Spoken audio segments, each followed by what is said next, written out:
थोड़ा पीछे आ जाओ यार। यार दूर दूर हो भाई जी, थोड़ा पीछे आ जाओ यार। जूम है भाई कैमरे में। सारे पीछे आ जा।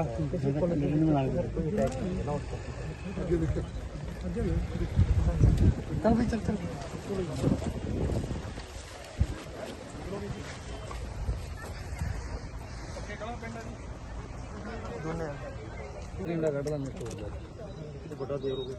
ਉੱਪਰ ਇੱਕ ਸਰ ਉੱਥੇ ਲੱਗੇ ਸੀ ਪਰ ਉੱਪਰ ਉੱਪਰ ਇਹਨੂੰ ਚੀਜ਼ਾਂ ਨਾ ਲੱਗੇ ਘੱਟ ਲੱਗੇ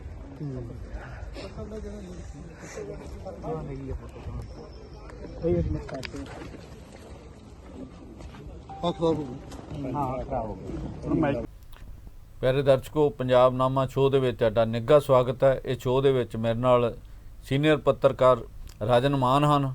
ਉਹਨਾਂ ਨਾਲ ਗੱਲ ਕਰਾਂਗੇ ਪੰਜਾਬ ਦੇ ਕੁਝ ਅਹਿਮ ਮਸਲਿਆਂ ਬਾਰੇ। ਉਹਨਾਂ ਦੇ ਵਿੱਚ ਇਹ ਅਹਿਮ ਮਸਲਾ ਹੈ ਕਿ ਗੁਲਾਬੀ ਸੁੰਡੀ ਨੇ ਇਸ ਵਾਰੀ ਫੇਰ ਨਰਮੇ ਦੇ ਉੱਪਰ ਹਮਲਾ ਬੋਲ ਦਿੱਤਾ ਹੈ।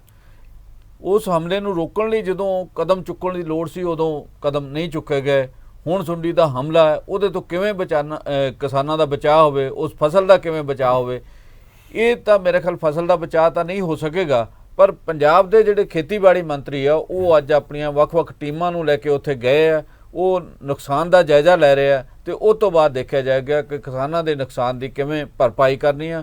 ਕਿਸਾਨ ਜਿਹੜੇ ਆ ਉਹ ਮਤਲਬ ਖੂਨ ਦੇ ਥਰੂ ਰੋਣ ਵਰਗੀ ਉਹਨਾਂ ਦੀ ਹਾਲਤ ਹੋਈ ਪਈ ਹੈ। ਪਿਛਲੀ ਵਾਰੀ ਵੀ ਫਸਲ ਤਬਾਹ ਹੋ ਗਈ ਸੀ, ਇਸ ਵਾਰੀ ਫੇਰ ਫਸਲ ਤਬਾਹ ਹੋ ਰਹੀ ਹੈ। ਇਸ ਦੇ ਨਾਲ ਹੀ ਪੰਜਾਬ ਦੀ ਜਿਹੜੀ ਪਹਿਲਾਂ ਕਦੇ ਬਹੁਤ ਵੱਡੀ ਪਾਰਟੀ ਹੁੰਦੀ ਸੀ ਸ਼੍ਰੋਮਣੀ ਅਕਾਲੀ ਦਲ, ਉਹਦੀ ਅੱਜ ਕੋਰ ਕਮੇਟੀ ਦੀ ਮੀਟਿੰਗ ਹੋਈ ਆ। ਕੋਰ ਕਮੇਟੀ ਦੇ ਵਿੱਚ ਵੀ ਅਹਿਮ ਕੁਝ ਮਸਲਿਆਂ 'ਤੇ ਗੌਰ ਕੀਤੀ ਗਈ ਆ। ਉਹ ਪੰਜਾਬ ਸਰਕਾਰ ਨਾਲ ਸੰਬੰਧਿਤ ਨੇ, ਉਹਨਾਂ ਬਾਰੇ ਵੀ ਚਰਚਾ ਜਿਹੜੀ ਉਹ ਕਰਾਂਗੇ। ਕੋਰ ਕਮੇਟੀ ਨੇ ਕੀ ਫੈਸਲੇ ਕੀਤੇ ਉਹਦੇ ਬਾਰੇ ਵੀ ਚਰਚਾ ਕਰਾਂਗੇ। ਇਸ ਤੋਂ ਇਲਾਵਾ ਕੱਲ੍ਹ ਜਿਹੜੀ ਹੈ ਉਹ ਪੰਜਾਬ ਦੇ ਵਿੱਚ ਇੱਕ ਸਬ ਕਮੇਟੀ ਦੀ ਮੀਟਿੰਗ ਹੋਈ ਸੀਗੀ। ਉਸ ਕਮੇਟੀ ਦੀ ਮੀਟਿੰਗ ਦੇ ਵਿੱਚ ਕੱਚੇ ਮੁਲਾਜ਼ਮਾਂ ਨੂੰ ਪੱਕੇ ਕਰਨ ਬਾਰੇ ਵਿਚਾਰ ਵਟਾਂਦਰਾ ਹੋਇਆ। ਉਹ ਵਿਚਾਰ ਵਟਾਂਦਰਾ ਅਜੇ ਤੱਕ ਕਿਸੇ ਤਣ ਪੱਤਣ ਨਹੀਂ ਲੱਗ ਸਕਿਆ, ਕਿਉਂਕਿ ਉਹਦੇ ਵਿੱਚ ਕਾਨੂੰਨੀ ਦਾਅ ਪੇਚ ਨੇ। ਦਾਅ ਪੇਚਾਂ 'ਚ ਜਿਹੜੇ 36,000 ਮੁਲਾਜ਼ਮਾਂ ਕੱਚਿਆਂ ਨੂੰ ਪੱਕੇ ਕਰਨ ਦਾ ਉਹ ਮਾਮਲਾ ਉਲਝਦਾ ਜਾਪਦਾ ਤੇ ਲੱਗਦਾ ਨਹੀਂ ਉਹ ਅਜੇ ਛੇਤੀ ਕਿਤੇ ਕਿਸੇ ਕਿਨਾਰੇ ਲੱਗੇ। ਇਹਨਾਂ ਮਸਲਿਆਂ ਬਾਰੇ ਗੱਲ ਕਰਾਂਗੇ। ਸਭ ਤੋਂ ਪਹਿਲਾਂ ਜਿਹੜੇ ਪੰਜਾਬ ਦੇ ਜਿਹੜੇ ਖੇਤੀਬਾੜੀ ਮੰਤਰੀ ਨੇ, ਪਹਿਲਾਂ ਉਹਨਾਂ ਕੋਲ ਪੇਂਡੂ ਵਿਕਾਸ ਮੰਤਰਾਲਾ, ਉਹਦੇ ਨਾਲ ਖੇਤੀਬਾੜੀ ਦਾ ਮੰਤਰਾਲਾ ਕੁਝ ਦਿਨਾਂ ਹੁਣ ਉਹਨਾਂ ਨੂੰ ਦਿੱਤਾ ਗਿਆ। ਉਹ ਅੱਜ ਬਠਿੰਡੇ ਦੇ ਦੌਰੇ 'ਤੇ, ਬਠਿੰਡਾ ਮਾਨਸਾ ਇਸ ਦੌਰੇ 'ਤੇ। ਉਹਨਾਂ ਦਾ ਮੁੱਖ ਕਾਰਨ ਇਹ ਸੀਗਾ ਕਿ ਜਿਹੜੇ ਗੁਲਾਬੀ ਸੁੰਡੀ ਆ ਉਹਨੇ ਪਿਛਲੀ ਵਾਰ ਦੀ ਤਰ੍ਹਾਂ ਇਸ ਵਾਰ ਫੇਰ ਹਮਲਾ ਕਰ ਦਿੱਤਾ। ਤੇ ਮਾਨ ਸਾਹਿਬ ਤੋਂ ਜਾਣਦੇ ਹਾਂ ਕਿ ਮਾਨ ਸਾਹਿਬ ਉਹਨਾਂ ਦੇ ਦੌਰੇ ਕਰਨ ਨਾਲ ਕੋਈ ਗੁਲਾਬੀ ਸੁੰਡੀ ਦੇ ਹਮਲੇ ਦਾ ਕੋਈ ਉੱਥੇ ਕਿਸਾਨਾਂ ਨੂੰ ਕੋਈ ਧਰਵਾਸ ਮਿਲੇਗੀ ਕਿ ਗੁਲਾਬੀ ਸੁੰਡੀ ਕਿਉਂ ਹਮਲਾ ਇਹਦਾ ਵਾਰ-ਵਾਰ ਹੋਇਆ, ਇਹਦਾ ਕੋਈ ਹੱਲ ਕੱਢਿਆ ਜਾਏਗਾ? ਨਹੀਂ, ਜੰਮੂ ਸਾਹਿਬ ਸਭ ਤੋਂ ਪਹਿਲਾਂ ਤਾਂ ਇਹ ਆ ਵੀ ਜਿਹੜੇ ਇਸ ਤਰ੍ਹਾਂ ਦੀਆਂ ਗੁਲਾਬੀ ਸੁੰਡੀ ਆ ਜਾਂ ਮੈਕਸੀਮਮ ਆਪਾਂ ਵੇਖਿਆ ਕਿ ਮਾਲਵੇ ਦੇ ਖੇਤਰ ਦੇ ਵਿੱਚ ਨਰਮੇ ਦੀ ਫਸਲ ਦੇ ਉੱਤੇ ਸਮੇਂ ਦੇ ਉੱਤੇ ਜਿਹੜੇ ਨੇ ਉਹ ਇਦਾਂ ਦੇ ਜਿਹੜੇ ਆ ਉਹ ਹਮਲੇ ਹੋਏ ਨੇ, ਚਾਹੇ ਗੁਲਾਬੀ ਸੁੰਡੀ ਆ ਜਾਂ ਕੋਈ ਵੀ ਆ, ਇਹਦਾ ਹਮਲੇ ਹੁੰਦੇ। ਅਕਾਲੀਆਂ ਵੇਲੇ ਮੇਰੇ ਖਿਆਲ ਚਿੱਟੀ ਮੱਖੀ ਦਾ ਹਮਲਾ ਆ। ਮਤਲਬ ਕਦੀ ਗੁਲਾਬੀ ਆ ਜਾਂਦੀ, ਕਦੀ ਚਿੱਟੀ ਆ ਜਾਂਦੀ ਆ। ਉਹ ਮਤਲਬ ਕਿ ਇਸ ਤਰ੍ਹਾਂ ਦਾ ਕਿ ਇਹ, ਪਰ ਇਹ ਗੱਲ ਹੈ ਵੀ ਸਰਕਾਰਾਂ ਜਿਹੜੀਆਂ ਪੁਰਾਣੀਆਂ ਸਰਕਾਰਾਂ ਵੀ ਰਹੀਆਂ ਨੇ, ਉਹ ਵਕਤ ਜਦੋਂ ਹੁੰਦਾ ਸੀ ਨਾ, ਜੋ ਟਾਈਮ ਹੁੰਦਾ ਵਾ ਉਸ ਚੀਜ਼ ਨੂੰ ਰੋਕਣ ਦਾ, ਉਦੋਂ ਤੇ ਕਦਮ ਨਹੀਂ ਚੁੱਕਦੀਆਂ। ਔਰ ਬਾਅਦ ਦੇ ਵਿੱਚ ਉਹ ਵੀ ਬਹੁਤ ਦੇਰ ਬਾਅਦ ਜਿਹੜੀਆਂ ਨੇ ਉਹ ਕਦਮ ਚੁੱਕਦੇ। ਉਹ ਵੀ ਕਿਸਾਨਾਂ ਨੂੰ ਬੜੀ ਵੱਡੀ ਫਾਈਟ ਕਰਨੀ ਪੈਂਦੀ ਹੁੰਦੀ ਸੀ, ਕਿਸਾਨ ਸੰਘਰਸ਼ ਕਰਦੇ ਹੁੰਦੇ ਸੀ ਮੁਆਵਜ਼ੇ ਦਾ, ਤੇ ਫਿਰ ਜਾ ਕੇ ਸਰਕਾਰਾਂ ਜਿਹੜੀਆਂ ਸੀ ਪਿਛਲੀਆਂ ਜਿਹੜੀਆਂ ਰਹੀਆਂ ਨੇ ਉਹ ਜਾ ਕੇ ਐਕਸ਼ਨ ਦੇ ਵਿੱਚ, ਮੋੜ ਦੇ ਵਿੱਚ ਆਉਂਦੀਆਂ ਹੁੰਦੀਆਂ ਸੀ।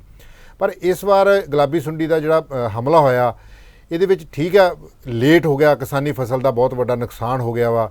ਕਿਸਾਨ ਜਿਹੜੇ ਅਥਰੂ ਵਹਾ ਰਹੇ ਨੇ, ਉਹਨਾਂ ਪੁੱਤਾਂ ਦੇ ਵਾਂਗ ਪਾਲੀ ਹੁੰਦੀ ਫਸਲ। ਕਈ ਕਿਸਾਨਾਂ ਨੇ ਤਾਂ ਮਾਨ ਸਾਹਿਬ ਆਪਣੀ ਫਸਲ ਵਾਹਣੀ ਸ਼ੁਰੂ ਕਰ ਦਿੱਤੀ ਆ, ਕਿਉਂਕਿ ਦੁਖੀ ਹੋ ਕੇ ਕਿਸਾਨ ਜਿਹੜੇ, ਉਹਨਾਂ ਕੋਲ ਹੋਰ ਕੋਈ ਚਾਰਾ ਨਹੀਂ ਰਿਹਾ, ਉਹਨਾਂ ਨੇ ਆਪਣੀ ਫਸਲ ਜਿਹੜੀ ਆ ਉਹ ਵਾਹ ਦਿੱਤੀ ਆ, ਔਰ ਉਹ ਵਿਚਾਰੇ ਅਥਰੂ ਵਹਾ ਰਹੇ ਸੀ।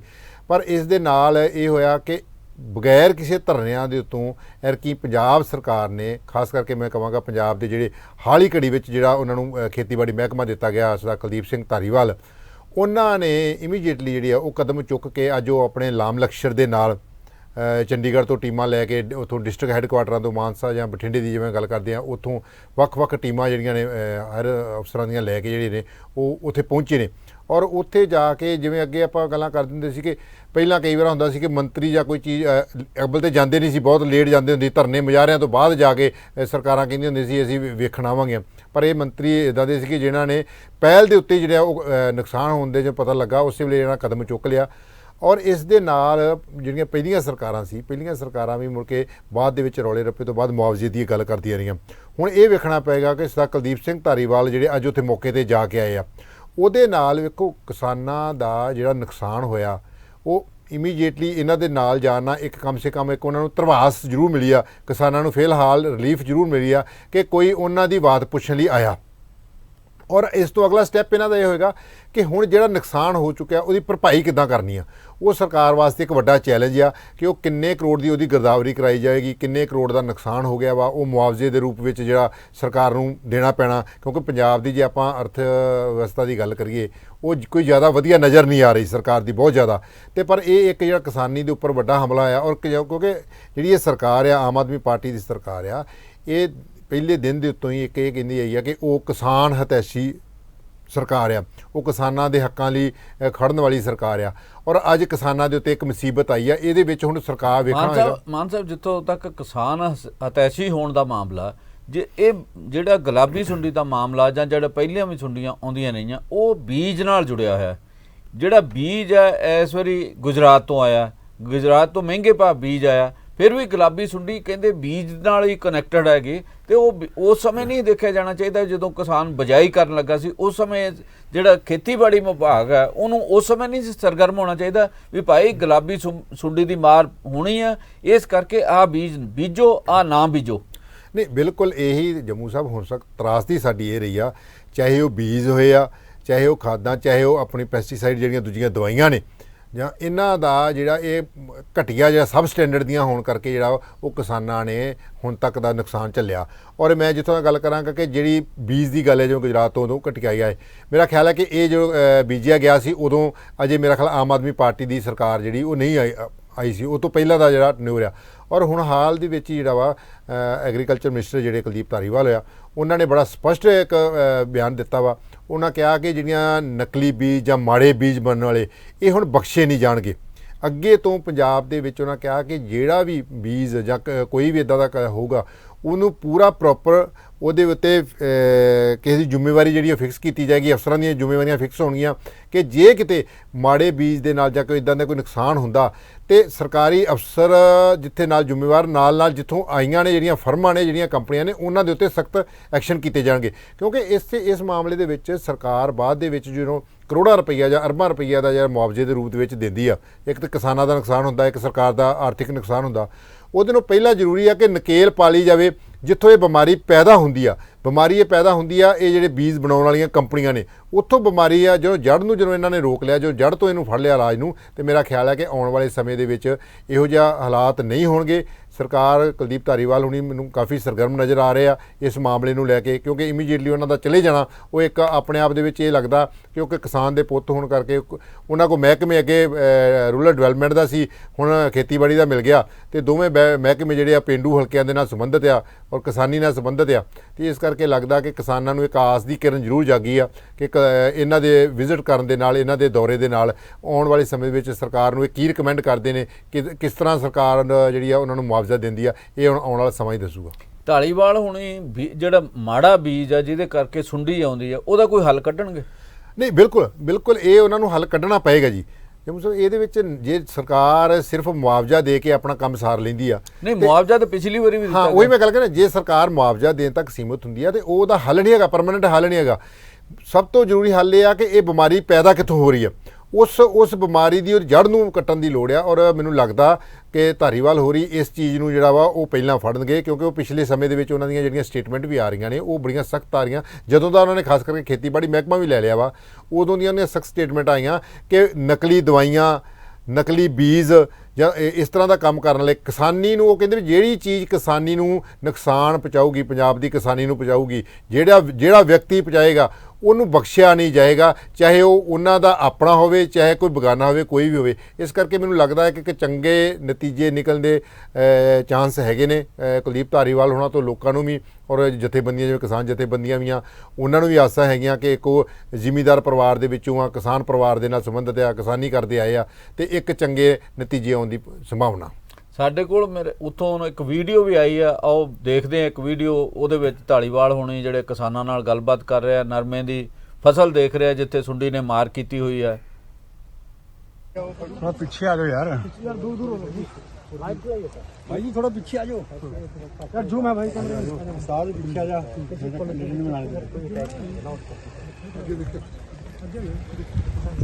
चल भाई चल चल।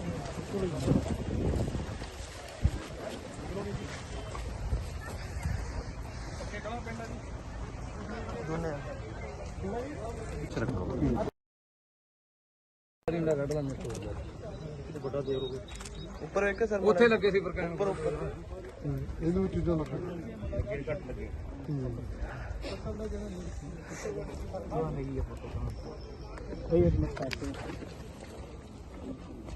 ਆ ਖਰਾਬ ਹੋ ਗਈ। ਹਾਂ ਖਰਾਬ ਹੋ ਗਈ। ਉਹਨੂੰ ਮਾਈਕ ਪਿੱਛੇ ਰੱਖੋ। ਇਸ ਤੋਂ ਬਾਅਦ ਵੱਧਦੇ ਹਾਂ ਇੱਕ ਹੋਰ ਅਹਿਮ ਮਸਲੇ ਵੱਲ। ਅੱਜ ਚੰਡੀਗੜ੍ਹ ਦੇ ਵਿੱਚ ਸ਼੍ਰੋਮਣੀ ਅਕਾਲੀ ਦਲ ਦੀ ਕੋਰ ਕਮੇਟੀ ਦੀ ਮੀਟਿੰਗ ਸੀਗੀ। ਮੀਟਿੰਗ ਬੜੀ ਅਹਿਮ ਸੀਗੀ। ਉਹਦੇ ਵਿੱਚ ਵੱਖ-ਵੱਖ ਮਸਲਿਆਂ ਦੇ ਉੱਪਰ ਜਿਹੜੀ ਆ ਵਿਚਾਰ ਵਟਾਂਦਰਾ ਕੀਤਾ ਗਿਆ। ਇਸ ਗੱਲ ਤੇ ਜਿਹੜੀ ਕੋਰ ਕਮੇਟੀ ਆ ਉਹਨੇ ਬੜਾ ਰੋਸ ਜ਼ਾਹਰ ਕੀਤਾ ਦੋ ਗੱਲਾਂ ਨੂੰ ਲੈ ਕੇ, ਖਾਸ ਕਰਕੇ ਜਿਹੜਾ ਭਗਵੰਤ ਮਾਨ ਉਹਨਾਂ ਨੇ ਚੰਡੀਗੜ੍ਹ ਬਾਰੇ ਬਿਆਨ ਦਿੱਤਾ। ਉਹਨਾਂ ਜਦੋਂ ਜਿਹੜੇ ਕੇਂਦਰੀ ਗ੍ਰਹਿ ਮੰਤਰੀ ਨੇ ਅਮਿਤ ਸ਼ਾਹ, ਉਹਨਾਂ ਕਿਹਾ ਵੀ ਅਸੀਂ ਹਰਿਆਣਾ ਨੂੰ ਵੱਖਰੀ ਰਾਜਧਾਨੀ ਬਣਾਉਣ ਲਈ ਚੰਡੀਗੜ੍ਹ ਦੇ ਵਿੱਚ 10 ਏਕੜ ਜ਼ਮੀਨ ਜਿਹੜੀ ਆ ਉਹ 10 ਏਕੜ ਤਾਂ ਬਾਅਦ ਦੀ ਗੱਲ ਜ਼ਮੀਨ ਦੇਵਾਂਗੇ, ਤੇ ਉਹਦੇ ਨਾਲ ਹੀ ਪੰਜਾਬ ਦੇ ਮੁੱਖ ਮੰਤਰੀ ਨੇ ਵੀ ਜਿਹੜੀ ਆ ਜ਼ਮੀਨ ਮੰਗ ਲਈ।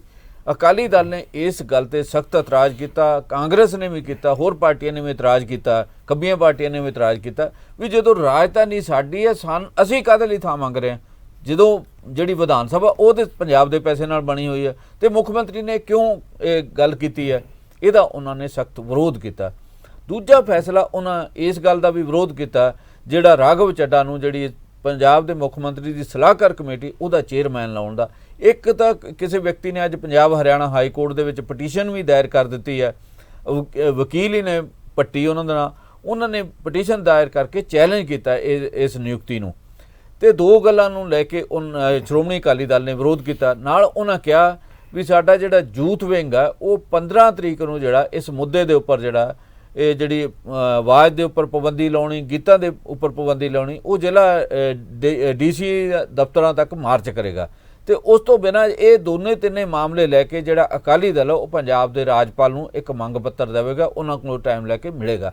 ਉਸ ਤੋਂ ਇਲਾਵਾ 19 ਤੇ 20 ਤਰੀਕ ਨੂੰ ਦਿੱਲੀ ਦੇ ਵਿੱਚ ਜੰਤਰ ਮੰਤਰ ਤੇ ਕੇਜਰੀਵਾਲ ਦੇ ਜਿੱਥੇ ਕੋਠੀ ਆ ਜਿੱਥੇ ਰਿਹਾਇਸ਼ ਆ ਉਹਦੇ ਖਿਲਾਫ ਵੀ ਪ੍ਰਦਰਸ਼ਨ ਕਰੇਗਾ। ਇਹ ਕੋਰ ਕਮੇਟੀ ਦੇ ਮੋٹے-ਮੋٹے ਫੈਸਲੇ ਨੇ। ਇਹਨਾਂ ਬਾਰੇ ਤੁਸੀਂ ਕੀ ਕਹਿਣਾ ਚਾਹੁੰਦੇ ਮਾਨ ਸਾਹਿਬ? ਦੇਖੋ ਜੰਮੂ ਸਾਹਿਬ, ਜਿਹੜੀ ਅਕਾਲੀ ਦਲ ਦੀ ਚੰਡੀਗੜ੍ਹ ਦੇ ਬਿਆਨ ਦੇ ਉੱਤੇ ਗੱਲ ਕਰ ਰਿਹਾ ਜਿਵੇਂ ਭਗਵੰਤ ਮਾਨ ਹੋਣਾ ਨੇ ਕੀਤੀ ਆ, ਸਭ ਤੋਂ ਪਹਿਲਾਂ ਤਾਂ ਗੱਲ ਹੈ ਕਿ ਭਗਵੰਤ ਮਾਨ ਹੋਣਾ ਨੂੰ ਇਹ ਸਟੇਟਮੈਂਟ ਦੇਣ ਦੀ ਜ਼ਰੂਰਤ ਨਹੀਂ ਸੀ ਕਿ ਪੰਜਾਬ ਦਾ ਜਿਹੜੀ ਚੰਡੀਗੜ੍ਹ ਦੀ ਥਾਂ ਸਾਨੂੰ ਵੀ ਜਿਹੜੀ ਜਗ੍ਹਾ ਦਿੱਤੀ ਜਾਏ ਵੱਖਰੀ ਬਣਾਉਣ ਵਾਸਤੇ, ਕਿਉਂਕਿ ਬਿਲਕੁਲ ਬੜੀ ਗੱਲ ਕਲੀਅਰ ਆ ਕਿ ਪੰਜਾਬ ਦੇ ਧਰਤੀ ਦੇ ਉੱਤੇ ਪੰਜਾਬ ਦੇ ਪਿੰਡ ਉਜਾੜ ਕੇ ਪੰਜਾਬ ਦਾ ਸਭ ਚੰਡੀਗੜ੍ਹ ਵਸਿਆ ਵਾ। ਪੰਜਾਬ ਦੀ ਹਿੱਕ ਦੇ ਨੂੰ ਚੀਰ ਕੇ ਜਿਹੜੀ ਆਪਾਂ ਕਹਾਂਗੇ ਸੀਨਾ ਚੀਰ ਕੇ ਜਿਹੜਾ ਵਾ ਇਹ ਚੰਡੀਗੜ੍ਹ ਵਸਿਆ ਵਾ। ਤੇ ਅੱਜ ਅਸੀਂ ਆਪਣਾ ਕਿਉਂ ਕਮਜ਼ੋਰ ਕਰ ਰਹੇ ਹਾਂ, ਆਪਣਾ ਦਾਅਵਾ ਕਿਉਂ ਕਮਜ਼ੋਰ ਕਰ ਰਹੇ ਹਾਂ? ਅਸੀਂ ਕਿਉਂ ਆਪਣੇ ਘਰ ਦੇ ਵਿੱਚ, ਅਸੀਂ ਸਭ ਤੋਂ ਵੱਡੀ ਗੱਲ ਤੇ ਆ ਕਿ ਸਾਡਾ ਘਰ ਆ ਤੇ ਅਸੀਂ ਆਪਣੇ ਘਰ ਦੇ ਵਿੱਚ ਦੂਸਰੇ ਬੰਦੇ ਨੂੰ ਕਹਿ ਰਹੇ ਕਿ ਸਾਨੂੰ ਆਪਣੇ ਘਰ ਦੇ ਵਿੱਚ ਹੀ ਰਹਿਣ ਲਈ ਸਾਨੂੰ ਜਗ੍ਹਾ ਦੇ ਦੇ। ਹਾਂਜੀ ਹਾਂਜੀ, ਸਭ ਤੋਂ ਵੱਡੀ ਤਰਾਸਦੀ ਹੈ ਕਿ ਅਸੀਂ ਆਪਣੇ ਘਰ ਦੇ ਵਿੱਚ ਆਪ ਮਾਲਕ ਹੋ ਕੇ ਤੇ ਆਪਣੇ ਫਿਰ ਰਹਿਣ ਲਈ ਆਪਣੇ ਘਰ ਦੇ ਵਿੱਚੋਂ ਹੀ ਕਿਸੇ ਕੋਲ ਮੰਗਣੇ ਵੀ ਤੂੰ ਆ ਕੇ ਸਾਨੂੰ ਆਪਣੇ ਘਰ ਸਾਡੇ ਘਰ ਦੇ ਵਿੱਚ ਜਗ੍ਹਾ ਦੇ ਦੇ, ਅਸੀਂ ਕਿੱਥੇ ਰਹੀਏ। ਇਸ ਕਰਕੇ ਇਹ ਬੜੀ ਨਿੰਦਣਯੋਗ ਉਹਨਾਂ ਦੀ ਗੱਲ ਸੀ। ਔਰ ਇਹਦੇ ਉੱਤੇ ਸਾਰੀਆਂ ਵਿਰੋਧੀ ਪਾਰਟੀਆਂ, ਅਕਾਲੀ ਦਲ ਨੇ ਵੀ, ਕਾਂਗਰਸ ਨੇ ਵੀ, ਲੈਫਟ ਨੇ ਵੀ, ਸਾਰੀਆਂ ਧਿਰਾਂ ਨੇ ਜਿਹੜੀਆਂ ਨੇ ਉਹਨਾਂ ਨੇ ਆ ਕੇ ਇਹਨਾਂ ਨੂੰ ਘੇਰਿਆ ਵਾ। ਅਕਾਲੀ ਦਲ ਨੇ ਇਹ ਵੀ ਕਿਹਾ ਵੀ ਹਰਿਆਣਾ ਨੂੰ ਆਪਣੀ ਰਾਜਧਾਨੀ ਕਰਨਾਲ ਬਣਾ ਲੈਣ, ਕੁਰਕਸ਼ੇਤਰਾ ਬਣਾਉਣ, ਉਹਨਾਂ ਇਲਾਕਿਆਂ 'ਚ ਬਣਾਉਣ ਜਾ ਕੇ। ਬਿਲਕੁਲ ਬਿਲਕੁਲ। ਵੇਖੋ ਹਰਿਆਣਾ ਜੇ ਅੱਜ ਹਰਿਆਣੇ ਨੇ ਮੰਗੀ ਆ, ਜੇ ਗ੍ਰਹਿ ਮੰਤਰੀ ਨੇ ਹਰਿਆਣੇ ਨੂੰ ਗੱਲ ਕੀਤੀ ਆ, ਤੇ ਇਹਦਾ ਮਤਲਬ ਇਹ ਨਹੀਂ ਹੈ ਕਿ ਪੰਜਾਬ ਵੀ ਜਾ ਕੇ ਉਹਨਾਂ ਕੋਲ ਮੰਗੇ ਕਿ ਸਾਨੂੰ ਵੀ ਜਗ੍ਹਾ ਦਿਓ। ਸਾਡੀ ਤੇ ਜਗ੍ਹਾ ਵਾ, ਸਾਡੇ ਘਰ ਦੇ ਵਿੱਚ ਤੇ ਆ ਕੇ ਪੰਜਾਬ ਨੂੰ ਤਾਂ ਵਿਰੋਧ ਕਰਨਾ ਚਾਹੀਦਾ। ਹਾਂ, ਸਾਡੇ ਘਰ ਦੇ ਵਿੱਚ ਤੇ ਆ ਕੇ ਹਰਿਆਣਾ ਬੈਠਾ, ਸਗੋਂ ਇਹ ਕਹੋ ਵੀ ਠੀਕ ਹੈ ਜੀ, ਇਹ ਅਸੀਂ ਬੜੇ ਚਿਰ ਦੀ ਮੰਗ ਕਰਦੇ ਆ ਰਹੇ ਸੀ ਕਿ ਹਰਿਆਣੇ ਨੂੰ ਜਗ੍ਹਾ ਦੇ ਕੇ ਬਾਹਰ ਉਹਨੂੰ ਵੱਖਰੀ ਉਹਦੀ ਕੈਪੀਟਲ ਬਣਾਈ ਜਾਵੇ, ਉਹਨੂੰ ਵੱਖਰੀ ਉਹਦੀ ਵਿਧਾਨ ਸਭਾ ਬਣਾਈ ਜਾਵੇ। ਇਹ ਸਾਡੀ ਪੰਜਾਬ ਦਾ ਆਪਣਾ ਹੱਕ ਆ। ਇਸੇ ਚੀਜ਼ ਵਾਸਤੇ ਅਸੀਂ ਸ਼ੁਰੂ ਤੋਂ ਲੜਾਈਆਂ ਲੜਦੇ ਆਏ ਹਾਂ। ਪੰਜਾਬ ਨੇ ਕਈ ਕੁਰਬਾਨੀਆਂ ਦਿੱਤੀਆਂ ਨੇ। ਚੰਡੀਗੜ੍ਹ ਨੂੰ ਲੈ ਕੇ, ਚਾਹੇ ਅਨੰਦਪੁਰ ਦਾ ਮਤਾ ਸੀ ਤਾਂ ਚੰਡੀਗੜ੍ਹ ਨੂੰ ਲੈ ਕੇ ਪੰਜਾਬੀ ਬੋਲਦੇ ਇਲਾਕਿਆਂ ਦਾ ਮਤਾ ਸੀ, ਗੱਲ ਸੀ। ਇੱਥੇ ਪੰਜਾਬ ਨੇ ਬੜੀਆਂ ਕੁਰਬਾਨੀਆਂ ਦਿੱਤੀਆਂ ਨੇ। ਇਸ ਕਰਕੇ ਇਹ ਭਗਵੰਤ ਮਾਨ ਹੋਣਾ ਦੇ ਜਿਹੜੀ ਸੀ, ਇਹਦੇ ਕਰਕੇ ਇਹ ਸਰਕਾਰ ਨੂੰ ਵੀ ਬੈਕਫੁੱਟ ਤੇ ਜਾਣਾ ਪਿਆ।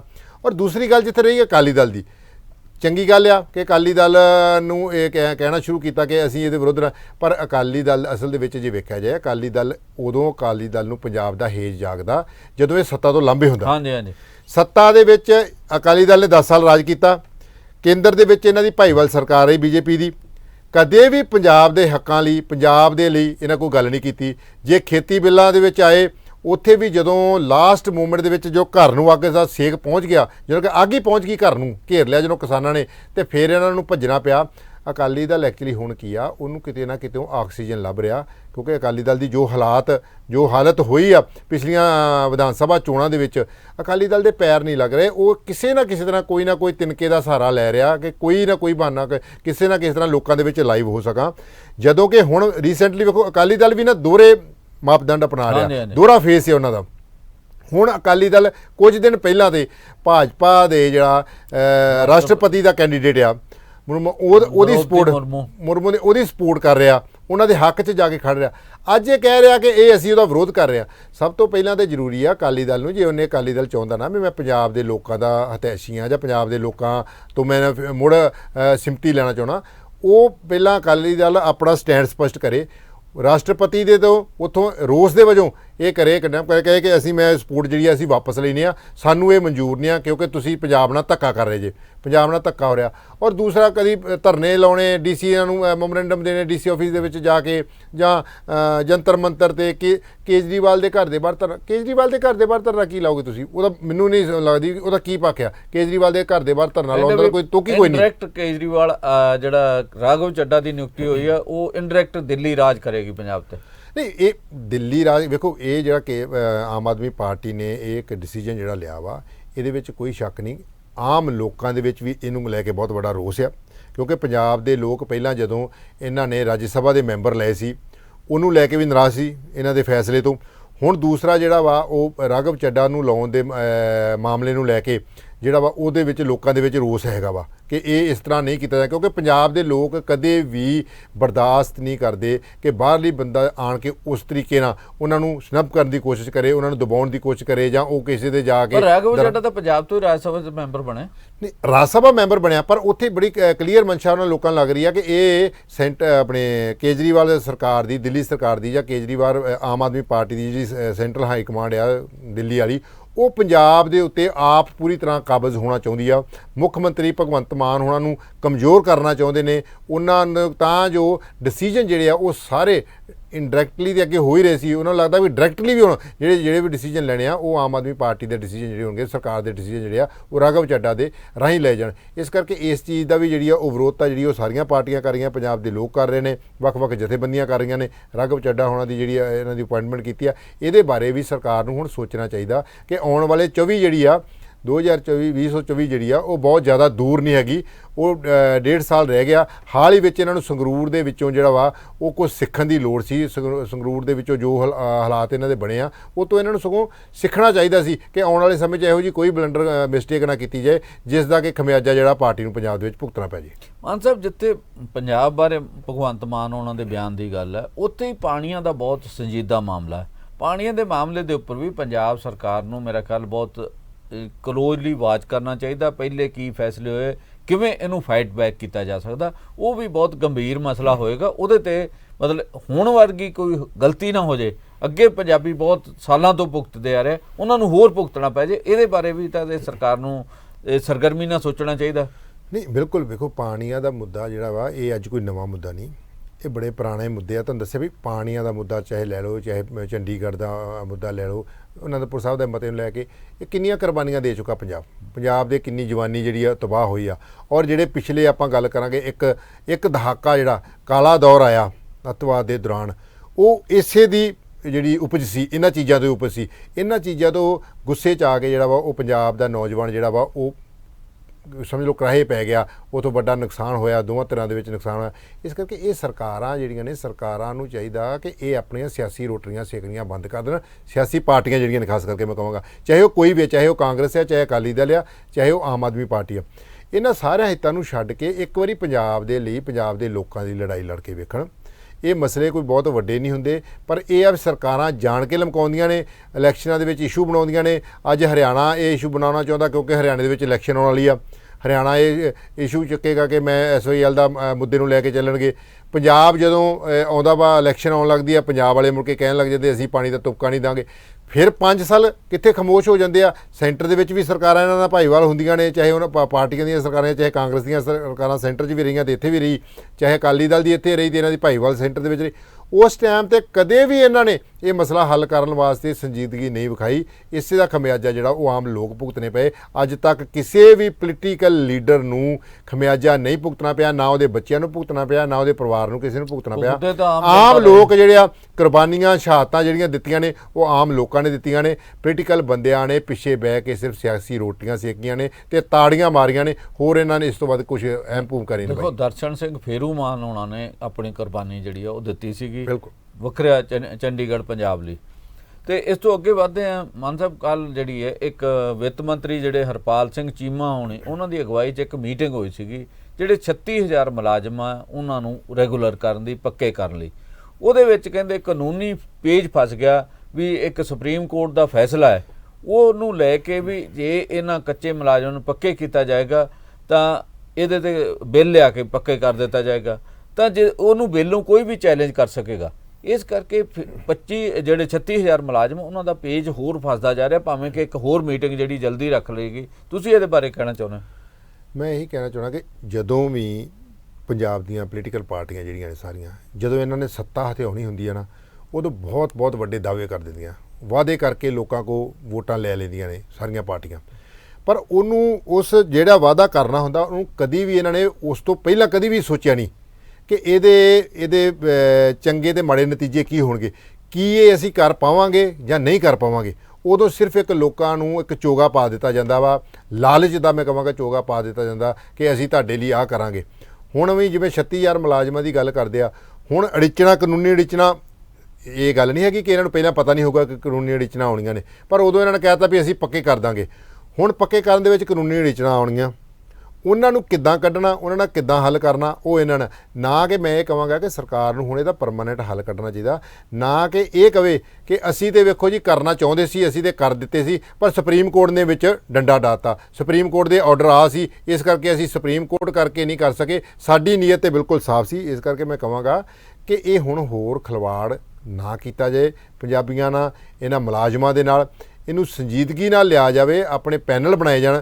ਇਹਨਾਂ ਦੇ ਪੰਜਾਬ ਸਰਕਾਰ ਇੱਕ ਪੈਨਲ ਬਣਾਵੇ, ਜਿਹੜਾ ਲੀਗਲ ਪੈਨਲ ਬਣਾ ਕੇ ਇਹਨੂੰ ਪੂਰਾ ਡਿਸਕਸ ਕਰਕੇ ਇਹਨਾਂ ਦਾ ਇਸ ਤਰ੍ਹਾਂ ਦਾ ਕੰਮ ਕਰੇ ਕਿ ਕੱਲ੍ਹ ਨੂੰ ਕੋਈ ਉਹਨੂੰ ਚੈਲੰਜ ਨਾ ਕਰ ਸਕੇ, ਸੁਪਰੀਮ ਕੋਰਟ ਦੇ ਵਿੱਚ ਚੈਲੰਜ ਨਾ ਕਰਕੇ। ਬੇਰੁਜ਼ਗਾਰੀ ਨੂੰ ਨਕੇਲ ਪਾਉਣ ਲਈ ਇਹ ਇੱਕ ਜ਼ਰੂਰੀ ਆ ਕਿ ਸਭ ਤੋਂ ਪਹਿਲਾਂ ਪਲੈਨਿੰਗ ਤਿਆਰ ਕੀਤੀ ਜਾਵੇ ਔਰ ਇਸ ਤਰ੍ਹਾਂ ਦਾ ਡਿਸੀਜਨ ਲਿਆ ਜਾਵੇ ਜਿਹਨੂੰ ਕਿਤੇ ਵੀ ਕੋਈ ਚੈਲੰਜ ਨਾ ਹੋ ਸਕੇ ਤੇ ਲੋਕਾਂ ਦਾ ਭਲਾ ਹੋ ਸਕੇ। ਤਾਂ ਲੱਗਦਾ ਹੈ ਮੁਲਾਜ਼ਮਾਂ ਵਾਲਾ ਪੰਜਾਬ ਸਰਕਾਰ ਹੱਲ ਕਰਨ 'ਚ ਕਾਮਯਾਬ ਹੋ ਜਾਏਗੀ, ਕੱਚੇ ਮੁਲਾਜ਼ਮਾਂ ਨੂੰ ਇਨਸਾਫ ਮਿਲ ਜਾਏਗਾ, ਕਿਉਂਕਿ ਸੁਪਰੀਮ ਕੋਰਟ ਦਾ ਫੈਸਲਾ ਬੜਾ ਸਪਸ਼ਟ ਹੈਗਾ। ਉਹ ਫੈਸਲੇ ਨੂੰ ਕਿਵੇਂ ਉਹਨੂੰ ਕਾਊਂਟਰ ਕੀਤਾ ਜਾਏਗਾ, ਕਿਵੇਂ ਉਹਨੂੰ ਚੈਲੰਜ ਕੀਤਾ ਜਾਏਗਾ, ਜਾਂ ਤਾਂ ਬਹੁਤ ਵੱਡੇ ਮਾਹਰਾਂ ਦੀ ਜਿਹੜੀ ਇਹ ਸਪੋਰਟ ਲੈਣ, ਉਹ ਲੀਗਲ ਜਿਹੜਾ ਪੱਖ ਆ ਉਹ ਇਹਨਾਂ ਦੇ ਫੇਵਰ 'ਚ ਨਹੀਂ ਜਾਏਗਾ। ਮੈਨੂੰ ਲੱਗਦਾ ਕਿ ਇਹ ਪੇਚ ਜਲਦੀ ਕਿਤੇ ਹੱਲ ਹੋਣ ਵਾਲਾ ਨਹੀਂ। ਬਿਲਕੁਲ ਜੀ, ਇਹ ਜਿਹੜਾ ਇਹ ਪ੍ਰੋਸੈਸ ਜਿਹੜਾ ਚੱਲਣਾ, ਕਿਉਂਕਿ ਹਾਂ ਲੋਅਰ ਕੋਰਟ ਦਾ ਕੋਈ ਫੈਸਲਾ ਹੋਵੇ ਤੇ ਸੁਪਰੀਮ ਕੋਰਟ ਦੇ ਵਿੱਚ ਬੰਦਾ ਜਾ ਸਕਦਾ ਵੀ ਸਰਕਾਰ ਸੁਪਰੀਮ ਕੋਰਟ 'ਚ ਜਾ ਕੇ ਇੱਥੋਂ ਰਿਲੀਫ ਲੈ ਲੇਗੀ। ਸੁਪਰੀਮ ਕੋਰਟ ਦਾ ਫੈਸਲਾ ਵਾ, ਉਹਨੂੰ ਜਿਹੜਾ ਵਾ ਉਹ ਚੈਲੰਜ ਕਿਤੇ ਕੀਤਾ ਨਹੀਂ ਜਾ ਸਕਦਾ। ਇਸ ਕਰਕੇ ਇਹ ਸਰਕਾਰ ਨੂੰ ਬੜਾ ਸੋਚ ਸਮਝ ਕੇ ਇਹ ਅੱਗੇ ਚੱਲਣਾ ਪਊਗਾ, ਅਗਲਾ ਕਦਮ ਲੈਣਾ ਪਊਗਾ। ਲੋਕਾਂ ਨੂੰ ਬੜੀ ਵੱਡੀ ਆਸ ਆ, 36,000 ਮੁਲਾਜ਼ਮ ਆ, ਉਹਨਾਂ ਨੂੰ ਬੜੀਆਂ ਆਸਾਂ ਹੀ ਇਸ ਸਰਕਾਰ ਤੋਂ। ਸਰਕਾਰ ਵੀ ਜਦੋਂ ਆਪਾਂ ਇਹ ਕਹਿ ਸਕਦੇ ਵੀ ਸਰਕਾਰ ਦੀ ਵੀ ਉਸ ਨੀਅਤ ਸਾਫ਼ ਆ, ਉਹ ਕਰਨਾ ਚਾਹੁੰਦੀ ਆ, ਪਰ ਉਹ ਕਰਨਾ ਜੇ ਚਾਹੁੰਦੀ ਆ ਤੇ ਉਹ ਇਸ ਤਰ੍ਹਾਂ ਦੇ ਸਟੈਪ ਚੁੱਕੇ ਤਾਂ ਜੋ ਬੈਕਫੁੱਟ 'ਤੇ ਨਾ ਆਉਣਾ ਪਏ। ਮੁੜ ਕੇ ਇਹ ਨਾ ਹੋਵੇ ਕਿ ਅੱਜ ਇਹ ਸਰਕਾਰ ਪੱਕੇ ਕਰੇ ਤੇ ਕਿਉਂਕਿ ਕਈ ਵਾਰ ਹਾਲਾਤ ਇਦਾਂ ਦੇ ਹੁੰਦੇ ਰਹੇ, ਕਈ ਇਦਾਂ ਦੀਆਂ ਐਗਜ਼ਾਮਪਲਾਂ ਹੈਗੀਆਂ ਨੇ ਕਿ ਮੁਲਾਜ਼ਮ ਪੱਕਾ ਹੋਇਆ ਤੇ ਉਹਨਾਂ ਵਿਚਾਰੇ ਦਾ ਸ਼ਗਨਾਂ ਦੇ ਟਾਈਮ ਆਏ ਹੁੰਦੇ ਆ, ਕਿਸੇ ਦੇ ਰਿਸ਼ਤੇ ਹੋ ਜਾਂਦੇ ਆ, ਕਿਸੇ ਦੇ ਕੁਝ ਹੋ ਜਾਂਦੇ ਵੀ ਮੁਲਾਜ਼ਮ ਪੱਕਾ ਹੋ ਗਿਆ ਤੇ ਉਹ 6 ਮਹੀਨੇ ਬਾਅਦ ਉਹ ਪੱਕਾ ਵਿਚਾਰਾ ਕੀ ਹੁੰਦਾ, ਉਹ ਘਰ ਬੈਠ ਜਾਂਦਾ ਫਿਰ ਆ ਕੇ ਅਦਾਲਤਾਂ ਦੇ ਫੈਸਲੇ ਨਾਲ। ਮਾਨ ਸਾਹਿਬ ਇਹਦੇ 'ਚ ਮੈਂ ਇੱਕ ਹੋਰ ਦੱਸਣਾ ਚਾਹੁੰਦਾ, ਪਿਛਲੀ ਸਰਕਾਰ ਨੇ ਵੀ ਬਿੱਲ ਪਾਸ ਕਰ ਦਿੱਤਾ ਸੀ, ਉਹ ਗਵਰਨਰ ਕੋਲ ਪਿਆ ਰਿਹਾ, ਉਹਨਾਂ ਨੇ ਕਈ ਕੁਐਰੀਆਂ ਮਾਰਕ ਕਰ ਦਿੱਤੀਆਂ, ਉਹ ਅਜੇ ਤੱਕ ਨਹੀਂ ਹੱਲ ਹੋਇਆ। ਇਹ ਵੀ ਬਿੱਲ ਪਾਸ ਕਰ ਦੇਣਗੇ, ਇਹ ਵੀ ਗਵਰਨਰ ਕੋਲ ਜਾ ਕੇ ਫੇਰ ਫਸ ਸਕਦਾ। ਬਿਲਕੁਲ ਬਿਲਕੁਲ, ਵੇਖੋ ਗਵਰਨਰ ਇਹ ਬਿੱਲ ਤੇ ਗਵਰਨਰ ਕੋਲ ਜਾਣਾ, ਗਵਰਨਰ ਪਾਸ ਨਾ ਕਰੋ, ਕਿਉਂਕਿ ਇੱਕ ਗੱਲ ਬੜੀ ਕਲੀਅਰ ਆ ਕਿ ਹੁਣ ਬੀਜੇਪੀ ਜਿਹੜੀ ਆ ਉਹ 24 ਨੂੰ ਲੈ ਕੇ ਚੱਲ ਰਹੀ ਆ, ਪਾਰਲੀਮੈਂਟ ਚੋਣਾਂ ਨੂੰ ਲੈ ਕੇ ਚੱਲ ਰਹੀ ਆ, ਤੇ ਗਵਰਨਰ ਜਿਹੜੇ ਆ ਉਹ ਬੀਜੇਪੀ ਵੱਲੋਂ ਅਪੁਆਇੰਟ ਕੀਤੇ ਜਾਂਦੇ ਆ, ਜਿਹੜੀ ਸੈਂਟਰ ਦੀ ਜਾਨੀ ਕਿ ਸੱਤਾ ਹੁੰਦੀ ਹੈ, ਜਿਹੜੀ ਕੋਈ ਵੀ ਸਰਕਾਰ ਹੋਵੇ ਸੈਂਟਰ ਦੀ। ਤੇ ਇਸ ਕਰਕੇ ਐਡਾ ਸੌਖਾ ਨਹੀਂ ਹੈਗਾ ਕਿ ਇਹ ਪਾਸ ਕਰਕੇ ਬਿੱਲ ਪਿਆ ਪਾਸ ਕਰਕੇ ਭੇਜ ਦੇਣ ਤੇ ਉਹ ਗਵਰਨਰ ਵੱਲੋਂ ਮੋਹਰ ਲਾ ਦਿੱਤੀ ਜਾਵੇ, ਇਹ ਜ਼ਰੂਰੀ ਨਹੀਂ ਆ, ਕਿਉਂਕਿ ਬੀਜੇਪੀ ਨੇ ਵੀ ਵੇਖਣਾ ਵਾ ਕਿ ਆਉਣ ਵਾਲਾ ਸਮੇਂ ਦੇ ਵਿੱਚ ਇਸ ਚੀਜ਼ ਦਾ ਇਹ ਫਾਇਦਾ ਲੈ ਸਕਦੇ ਆ, ਤੇ ਜੇ ਨਹੀਂ ਮਿਲਦਾ ਤੇ ਇਹਨਾਂ ਨੂੰ ਨੁਕਸਾਨ ਹੋਊਗਾ, ਸਾਨੂੰ ਫਾਇਦਾ ਹੋਊਗਾ। ਇਸ ਕਰਕੇ ਇਹ ਚੀਜ਼ਾਂ ਸਾਰੀਆਂ ਜਿਹੜੀਆਂ ਨੇ ਇਹ ਬੜੀਆਂ ਸੋਚ ਸਮਝ ਕੇ ਕਰਨੀਆਂ ਚਾਹੀਦੀਆਂ, ਨਾ ਕਿ ਮੁੜ ਕੇ ਫਾਈਲਾਂ ਗਵਰਨਰ ਹੋਣਾ ਦੇ ਟੇਬਲ ਦੇ ਉੱਤੇ ਜਾ ਕੇ ਰੁਲਦੀਆਂ ਰਹਿਣ, ਉੱਥੇ ਧੂੜ ਜੰਮੀ ਰਹੇ। ਅੱਗੇ ਵੀ ਕਈ ਫਾਈਲਾਂ ਦੇ ਉੱਤੇ ਜਿਹੜੀ ਉੱਥੇ ਧੂੜ ਜੰਮੀ ਆ, ਤੇ ਇਹ ਵੀ ਇੱਕ ਜਾ ਕੇ ਉੱਥੇ ਫਾਈਲ ਜਿਹੜੀ ਆ ਉਹ ਸ਼ਿੰਗਾਰ ਬਣ ਕੇ ਰਹਿ ਜੇ ਉਹਨਾਂ ਅਲਮਾਰੀਆਂ ਦਾ। ਇਸ ਕਰਕੇ ਸਰਕਾਰ ਨੂੰ ਇਹ ਬੜਾ ਸੋਚ ਸਮਝ ਕੇ ਕਦਮ ਚੁੱਕਣੇ ਚਾਹੀਦੇ ਹਨ। ਮਾਨ ਸਾਹਿਬ, ਸਾਡੇ ਸ਼ੋਅ ਸ਼ਾਮਲ ਹੋਣ ਲਈ ਤੁਹਾਡਾ ਬਹੁਤ ਬਹੁਤ ਸ਼ੁਕਰੀਆ। ਇੱਥੇ ਅਸੀਂ ਆਪਣੇ ਦਰਸ਼ਕਾਂ ਕੋਲੋਂ ਅੱਗੇ ਲੈਂਦੇ ਹਾਂ। ਧੰਨਵਾਦ।